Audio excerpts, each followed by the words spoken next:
Yamashita's Gold, Missing Gold of World War II, Season 2, Episode 1. And I can say right now, this is a little bit better than last season. At least they're not running around on a wild goose chase. So we start up this year with John and his brother. They go up to the cave system and they throw the smoke bombs in, but this time there's no smoke coming out. So they're kind of worried. And they changed the word to John believes Yamashita buried gold in World War II. Yamashita, like I said last year, was only in the Philippines for 10 months. He didn't have chance. I think by the time he came, within 2 months, the U.S. attacked. He probably was more worried about trying to get the, preparing for the U.S. invasion. What he did was he had all the troops from the coast kind of make a circle and move inwards a little bit. That way to protect the island. And the Japanese kind of did this. They went to higher ground. Probably not a smart move. And they went to cave warfare. And he was in Singapore and Manchuria for most of the war. And the last 10 months he was in the Philippines. So John believes in the mountain. And Grandpa said he had mysterious wooden crates that went up there. And like I said, when the Japanese attacked, the first thing they would not do is to start burying gold. Let's attack this place, and while we're defending, or not defending, but while we're attacking, let's bury gold. No, the Japanese would never do that. They would probably do it after the fact. And I'm going to get into this episode. All right, so he said there's 3 promising sites: Breach 6, Waterfall, and the cave. And actually, I hope they find something, and I'll get into that a little bit later. All right, so the rainy season's over. They said monsoon season, rainy season, same thing. And September, it usually winds down. October, it's usually over, and it goes September to October to roughly June, and then it starts back up again. All right, so he wants to get back to the, wants to get the treasure to change the aspect of view of World War II. And so he has new miners. We've got Geo and Levi, Rick Hurt, who searched that mountain 20 years ago, and Matt and Cam, they're geophysicists. This is really smart, and they should have did this last year. They just needed to find the location and then use these people. So he had a meeting and where he was talking about nuclear magnetic resonance. It's a satellite service that they use to predict or show where high concentrations of metals in the ground are. And he commissioned it out of the Russians, so I don't know exactly what they charged. They found multiple targets. Now, what they're not saying is that this part of the Philippines, it has a lot of gold mines and a lot of copper mines. The Philippines is the 6th, I said 5th, it's the 6th largest country in the world producing gold. So the Philippines should be one of the richest countries in the world right now. When in the 1940s, 1950s, 60s, it was mining about 4 tons of gold per year.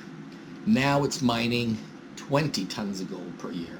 So the gold is actually being put into the central bank. So the Philippine economy should be striving. I just don't understand how the peso can be weaker against the U.S. dollar when that much gold is being put into the central bank. And then they talked about Golden Lily, the secret project. The Golden Lily was named after a poem that reportedly that the emperor wrote. I asked Sterling Seagraves myself, and I probably have the email if I can find it. I'll have to search for it. He said he never seen the poem, the haiku. What they need to look at is Japan's policies called Asia for Asians. Japan wanted to kick the colonists out. Like England was in charge of India, had a strong influence in Thailand. The Americans were in the Philippines. Dutch were in like Indonesia and those areas. French were in Cambodia, Laos, and Vietnam. England was in Hong Kong, and Portuguese were in Macau. So Japan wanted to kick the Europeans out and become the colonists over the other Asian countries. Japan was very poor after World War II. They lost a lot of money, even though, not World War II, World War I. They lost a lot of money. They had a very stagnant, what do you call it, economy. It was like almost in a depression after the war. Even though they won, they actually lost. There's another one called the Protocols of Zion and the Cult of Gold. These are the high-ranking mafia people who decided that they would work with some government officials and start laundering money, bringing money, gold into the country to make Japan stronger. So the Asia for Asians, Protocols of Zion, and the Cult of Gold. These are three that the series needs to talk about this year. And Grandpa talked about people dying because of poison. Now, I'm on a couple treasure hunting sites on Facebook, and one common theme is people are always asking, what is this yellow mud that smells like eggs? It's sulfur. It's poisonous. And they're getting advice from Filipinos, oh, just let it air out a few days. Oh, just dig it out and throw it to the side. No. A few breaths can kill you. So I'm trying to tell them that. So there could be sulfur in these mountains. It could be cyanide. But you have to find out exactly what it is before you can say that. A friend of mine, or someone I know, told me that they got nosebleeds. And I said, well, what did it look like? And he said, it was yellow mud. And I told him, that's sulfur. Get away from it. Don't go back. So if there is poison and stuff like that can kill you. If you don't know what it is and you're just like, oh, it's just rotten flesh, I can deal with it, you may die. So John's thinking that maybe there's military items in there. It could be, because if the Japanese actually lived in the garrisons, actually lived in those mountains before the U.S. attacked, like 3-4 months, there would be a lot of military items, swords, guns. I doubt tanks, trucks. I doubt that. Pots, pans, stuff, living stuff. So Levi and Geo, they're going out to clear the tunnel, and he's worried about landslide because the rainy season just finished and there's a lot of mud. So they secure up the walls with cyclone fence, which is normal, just to help stabilize the walls for safety and cave-ins. And they find a fence with a padlock. They think it's old, but to me it looked like the 60s or 70s at the latest. And he said if those are there, someone else was there. And the truth is, like I said, the area is known for gold and copper mining. One thing that they could have happened is this was a gold mine back in the 1960s, 1970s, 1950s, 1940s. This could have been a gold mine, this could have been a copper mine, and it was mined out. And so they put the fence up to keep people from going in and preventing cave-ins. If that's the case, that cave has been picked through. I'm not going to say, because it could have been cave-in. They could have stored stuff and caved in the side. Who knows? All I'm saying, it's probably a mine that was mined out. But it looks promising to get those other spots. Maybe there's other ore samples. So if they don't find bars of gold, they might find ore where they can start selling it to the local manufacturers and then selling it to the bank. So John, they talked to John. John was on last year. Now, last year they said there was no map to this site, and I'm wondering, why are you looking at a site with no map? Doesn't make a lick of sense to me. And then I realized after watching the last season that John was on the show talking about a waterfall with a monkey face. Bingo talked to him in LA, and he talked about a cave. And so now he's talking about Colonel Curioso, and he said this colonel lived with Marcos, and he showed him a map briefly, and he remembered the map and the location. But he was there 20 years ago. He could have been looking around, snooping around with him, so he could have found the waterfall and shown him the waterfall from the map. So they say that Marcos confiscated the maps. No, he did not confiscate the maps. The story goes, Ben Belmores, he was a pointer, he was retired at the time worked for Marcos. How they got together, I don't know. He worked with the Leber Group, L-E-B-E-R. Now, he said this last year. Prince Chichibu reportedly gave him all the maps and told him to wait till he returned and he would pick the maps up and take care of them.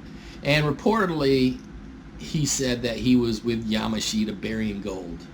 And reportedly, he knew where all the gold was. And knowingly, he couldn't find anything. Seriously, he couldn't find it. I'm saying that. But anyway, so these maps became in the possession of the Leber Group. They wound up giving them to Robert Curtis, who burnt them, but he took Polaroid photos of them before he left the Philippines after Marcos threatened to kill him. So Marcos declared martial law in, I believe, 1975.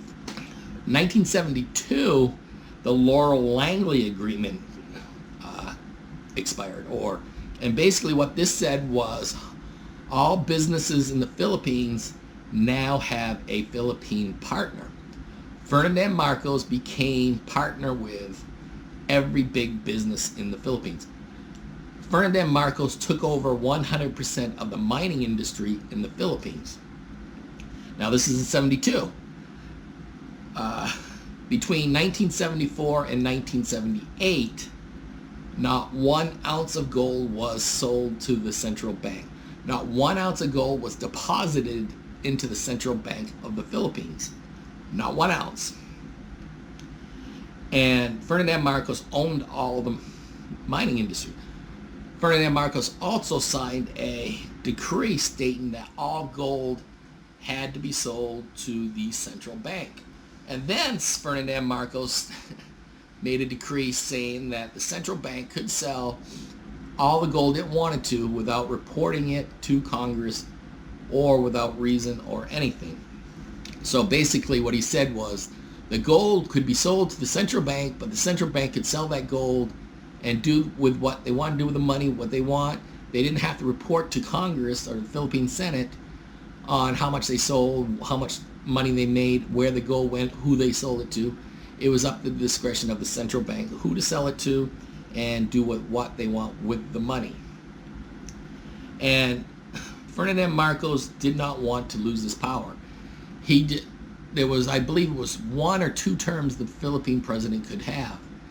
He could no longer run for president, and with this being in power for like 3 years with the Laurel Langley Agreement, Philippine Airlines and Asia Brewery at the time was giving him well over $15 million per year in bribes and kickbacks. There was also stories about Delta Motors, I believe it was giving Ferdinand Marcos over $150,000 per year. So we're talking 15% of all big business, the money went to Ferdinand Marcos. He had 3 years and he was out of office. In order to stay in office and continue to make this money, he had to do something. So he pretended that Juan Ponce Enrile was assassinated, or there was an assassination attempt on Juan Ponce Enrile. So he declared martial law. So he would not lose that power. He would not lose his money, and that happened there. So supposedly one map was trusted to Curioso. I don't believe that's true. Like I said, Robert Curtis burnt all these maps and photocopied them, and he Polaroid photoed them, took a picture of them with a Polaroid camera, and he came back to the Philippines with them in 1980, I believe it was. And he started trying to work with the Philippine government. He came with the Birch Society to try and look for gold. He said the Birch Society made $2 billion. They denied it. He said there's a Marine, and I'm going to get into the Marine a little bit either, too. So John remembered this map from a quick glimpse from 30 years ago. And he remembered all the areas, which last year, like I said, he said that they said there was no map, but John was telling him where to go. So he goes to talk to Mr. X, or Informant X. In 1974, Robert Curtis went to the Philippines. Like I said, 1972, Here we go. Remember this date here. 1974, Robert Curtis went to the Philippines. Ferdinand Marcos took over all the mining industry in 1972. So probably by 1973, everything was finalized. 1974, no gold was mined or sold to the central bank. Robert Curtis was there to smelt gold and then locate other gold mining places. And so Ferdinand Marcos probably had Robert Curtis smelting the gold from the Mindanao plants, the Luzon plants, or mines, I should say, in order to launder this money. It could have been anywhere from 16 to 20 tons of gold. When Ferdinand Marcos left, they found out there was 7 tons of gold missing from the Federal Reserve. 7 tons missing. No accounting for it. Don't know where it went to. 7 tons. That would be 23 tons of gold right now missing from the Philippines. Robert Curtis photographed all these maps, and he was kicked out of the country around 78. That would have been when the gold started being deposited into the bank accounts, because there were a lot of International Monetary Fund, the International Monetary Fund, and a lot of other countries demanding to know where the money was in the Philippines, or if they could make their bank payments. Money now had to be deposited in there to show. The bank commissioner decided what he would do would be to double the amount of gold on paper. Say in the Philippines, instead of had 800,000 ounces in the central bank, they had 1.6 million ounces in the central bank, which gave them enough money to secure their loans. So Robert Curtis left about 78, I believe it was, when he was threatened. He came back in about 1986, 87, right after Marcos was deposed, and he worked with the Philippine government to try to locate gold. He worked with a Marine named Charles McDougald, and I'll get into that one a little bit later here. And he got kicked out of the country again in 1989. And this was after there was a cave-in at Fort Santiago. I was there in 1989, or 1988, I'll take it back, right after the cave-in. And I was there at Fort Santiago. And that's when I first heard about Yamashita's gold, was this one right here. And they actually had a movie that came out at the same time called The Golden Buddha, which talked about Yamashita's gold and Roger Rojas. And so Robert Curtis, when you see him testifying and his name's underneath it, he's testifying to the Senate, and he was actually charged with securities fraud and other charges, according to Marcos, in the Philippines. So he left the country. But Robert Curtis was notorious to record everything he did, made audio tapes of everything. So there's a lot of audio tapes of Robert Curtis out there. So they have the geophysicists doing a seismic survey to see what they can find under the waterfall. Because the way the waterfall is and everything, they can only go 500 feet down. I really like this better than last year when they had the guy with a metal rod. Oh, there's under that rock, there's 20 tons of gold, and you open up and there's no path, there's nothing under that rock. I mean, I'd feel stupid trying to tell somebody, yeah, right there, you got 20 tons of gold, and then there's nothing. And I mean, if I hired somebody and they told me that and nothing was showing up, I'd get really angry. When the father and son team actually put up a support system so the cave won't cave in. There's a lot of cave-ins in the Philippines. People go in the caves and they discover that they walk around and it caves in, and a lot of people have died for safety reasons. People have come to me and say, hey, there's a cave, can I go in it? What do you think's in the cave? And I said, first of all, can you crawl into the cave? Because if it's a small cave, you can't crawl in. It's either an air vent or it's just a non-essential cave to even worry about. But then I tell them, if you can get a remote control car and a GoPro camera, you can go in there. You can actually see what's inside that cave. There may be gold veins, there may be silver veins, there may be platinum veins or whatever, quartz veins, and you might be able to sell the rocks and make a little bit of money. Bingo goes to a war historian in LA. After World War One, the war, what do you call it? The United Nations, whatever it was called back then, they had a big treaty signed by all nations about war, how to act a war, how to do a war, because they did not want torture, they didn't want mustard gas, so they banned mustard gas, and they wanted to talk about how to treat prisoners of war and everything. This was signed by all the nations except for Japan. Japan didn't do it, so they could torture the prisoners, they could use them for slave labor, they could cut heads off of civilians, and they actually did this. I mean, when in the island of Panay, they actually killed 35,000 people. The guerrillas attacked General Kono and his lieutenant, the lieutenant underneath him, and unfortunately they did not kill Kono and his assistant, so they decided they were going to be ruthless against the Filipinos of Panay, and they would just cut people's heads off just to have fun. And there was an American missionary family there, and some of them actually got beheaded by the Japanese. Japanese didn't know if they should behead them or let them just go, because they were Americans and they were afraid to kill an American. So they sent a message to headquarters. Headquarters came back and said just cut their heads off. General MacArthur actually, with help through the guerrillas in the Philippines, sent a submarine, and most of them got off the island. You can look that one up. He talked about that. He said there's probably $100 billion that was plundered. The New York Times actually had a headline back in 1945, and the total cost of war for the U.S. is $1 billion. So to say $100 billion was looted is probably ridiculous. It's probably ridiculous. I would probably say it's more like 5 billion, maybe 10 billion. That sounds more accurate, because some of these actually, the numbers actually get inflated to make it more sensible. I'll even talk about one in a minute.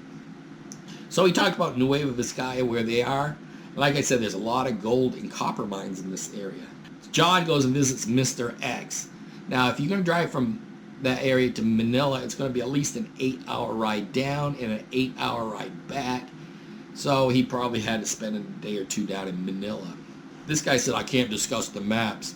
Well, Robert Curtis, like I said, had Polaroids of all the maps. What happened to these maps, I have no idea. I have seen pictures or video of him showing the maps when he was in the Philippines, when he came back in like 88, 89, 88, no, before that, 86, 87.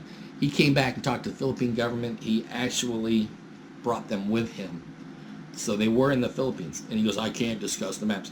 I'm thinking this is the Green Beret Michael McDougald, who worked with Robert Curtis trying to find the gold in Fort Santiago. He had engineering maps, and he had a whole bunch of other maps, and he stated that he got them from Robert Curtis. And he says the maps could be worth millions. Well, if the maps are worth millions, Robert Curtis really would have sold them. So he would have given them away to somebody or sold them. In the book, Old Soldiers Sometimes Lie, they claim that Robert Curtis taped everything. If there was interviews, if he would talk about his daily life, he recorded everything he did. Why? I really don't know, unless he was really paranoid about being killed. In 1978, the Las Vegas Review actually did an article right after he left the Philippines, and Robert Curtis talked about how Marcos stole $12 billion in Yamashita gold, and Las Vegas Sun, I'm sorry. And none of the reporters believed him. They thought he was just talking smack. He was just over-exaggerating anything. Nobody believed him. Part of the Lieber group, the members were Curtis, Ben Valmores, Paul Giga, Olaf Johansson, he was a psychic from Chicago, Mario La Chica, a man named Villa Cruz, Emilito Native, and Cesar Legrand, Norman Christ, and Corey Calloway. Those were the members of the Lieber group. And he said, well, the NPA might come and get you. The NPA actually signed a peace treaty with the Philippine government. There's really been no violence against Americans. The NPA actually, they said their main goal was to get rid of the U.S. presence in the Philippines. That's not true. The main goal is to end poverty in the Philippines. And the way they do poverty is to get rid of the rich people, get rid of the elite. During the 1980s, the NPA was at its peak with over 100,000 members. Today, they only have maybe 1 or 2,000. There's not very many NPA members left. They do have an area in the Philippines where they collect taxes. The Philippine government allows them to do it. And the money that they collect, they actually feed people and take care of people. It sounds nice, but I don't like their tactics. In the 1980s, they were responsible for killing, I believe, 5 or 6 Americans. There were some military men killed out in Clark Air Force Base, off the base. 4 of them, I believe. 2 were shot outside of Planet Hollywood, and I think 2 were shot outside of Shakey's Pizza by the bus station. And they said it was because the U.S. sold weapons to the Philippine government, and they were going to kill 1 American for every single weapon that was sold to the Americans. And then they killed a colonel, and that kind of sealed their fate, and it was all-out war against them. What happened was, after they started killing the Americans at this time, the U.S. military and U.S. government said, no military personnel off base. You have to stay on base, 1, and 2, if you lived off base, you could only go off base, go to your house, and stay there. No travel to Manila after dark, etc., etc., etc. It hurt the economy so bad, they lost like $4 million per month at the time, that the NPA made a statement and said, we will no longer attack Americans because it hurt the Filipino people. Their intention was to get rid of the military, but they didn't realize that the military was gone, there were no jobs, and the poverty increased, and they needed those jobs. So the NPA said they would no longer attack Americans. I was in the Philippines 88, 89. Like I said, this is when I went to Fort Santiago. I was in Angeles City, and I stayed at this family's house. The next morning I woke up, and I walked out of the house. Across the street there was a sign that said, American go home, NPA rule. So someone knew I was there at this house. I don't know if it was a threat to me or just like to try to annoy me, but I didn't want to take the chance of someone wanting to kill me for being an American. I went over to one of my ex-wife's friend's house, and they lived in a hut in the middle of the jungle or something.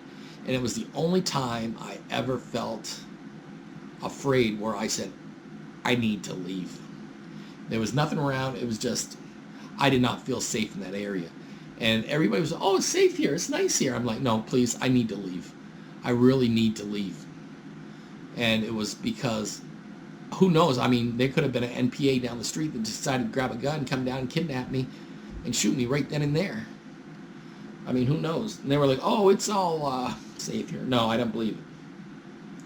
So they stopped attacking Americans because they did not want the loss of income. In fact, one of the people that shot the Americans actually was shot. His body was dropped off in front of one of the gates with a note saying, this is the guy that killed him. Stop it now. Please let the military come back. This is how bad the economy was. So Charles McDougall, he was an ex-Green Beret, and he came to the Philippines and worked with Robert Curtis. Now this is who I'm thinking might be Informant X. He stated that he never found gold in Fort Santiago. He never found gold at all. He wrote a book called Asian Loot, where he talked about working with Robert Curtis. He showed the maps that he got, and a lot of it was on the testimony. His research was based on testimony from Robert Curtis. He said he never found 1 ounce of gold. Robert Curtis stated that Charles McDougall found $4.6 billion worth of gold. So there's a big difference between what they both saying. And a lot of these stories, the embellishment gets bigger and bigger and bigger as the story goes along. And there was a story about the Maru. It sunk in 1945 on its way to Tokyo. In the 1980s, I heard about a ship sinking, and it was recovered, and they thought, or they did recover like 10 tons of platinum or something to that effect. I never heard of platinum. So when I was writing this book and researching it, I was trying to find the ship, and I came across the Maru. Now it said in my research that it sank with 20,000 tons of gold, like 10,000 tons of platinum, 150,000 carats of diamonds in it. 5,000 people, I believe, died, like one survivor. And so they found the ship. China went and found the ship. They spent like $100 million on it. After the war, Japan said there was 20 tons of gold. 20 tons to 20,000 is a big leap. Big leap. So Japan wanted, I believe, insurance claims on the boat, on the ship. So they wanted the... So China spent $100 million to try to find this ship. And when it's found, there was nothing on it. It was just like rubber and stuff like that. Nothing.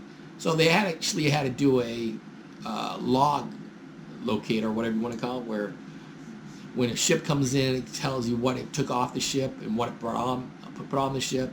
And they found out that 20 tons of gold, or 2,000 tons, no, 2,020 tons of gold was taken off the ship, and it was deposited in Singapore. It was then loaded up with rubber and fiber and stuff like that, and that was shipped off to Japan, and then it was sank. So there was no gold on board of the ship when it did. But the thing is, how did it go from 20 tons, 2,000 tons or whatever, up to 20,000? So stories get bigger and bigger and bigger.